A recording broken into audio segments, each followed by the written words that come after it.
Breaking 2016 news, former Louisiana governor and one-time presidential candidate Governor Bobby Jindal is here with a major announcement. So let's get right to it. Governor, nice to see you. Greta, thank you for having me. It's great to be here. And you are here to make a presidential endorsement. Who are you endorsing? I am. I'm endorsing Marco Rubio to be our next president. And Greta, I'm doing that for three reasons. Look, we have a lot of great candidates running. A lot of my friends are running. The reality is these are very dangerous times. This president's weakened our standing on the foreign stage.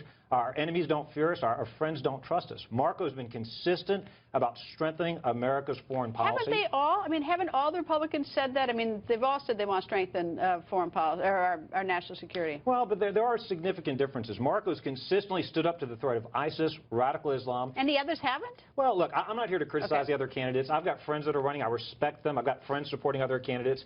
I do think Marco's best position. This election's about the future.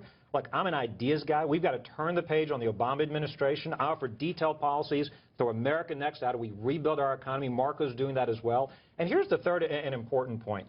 Greta, this is the most important election of our lifetimes. We've got growing dependence on government. We've got more and more debt being piled on our children's backs. Marco can unify our party. His optimistic message is bringing voters from across the party lines, from across different demographic groups. He can unify our party. He can win this election in November. We cannot afford 4 more years of this president's disastrous policies.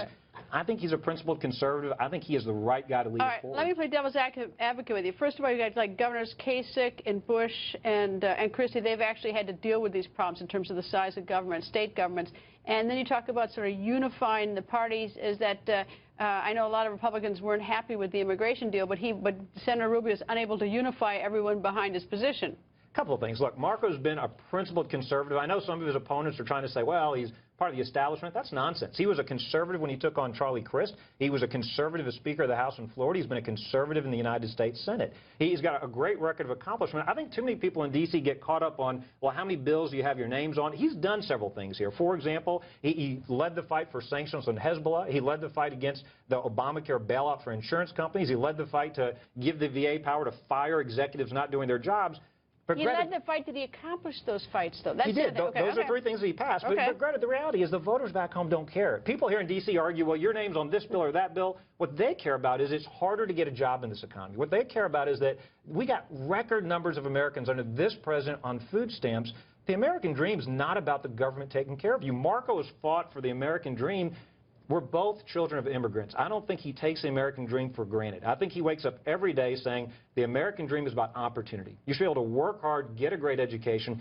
Every child should be able to realize their potential. I don't think he'll ever take that for granted. I think he understands it's not about government taking care of you. Governor, thank you very much for joining us. Thank you for coming here and making your endorsement public here. I appreciate it, sir. Thank you, Greta. Thank you for having me.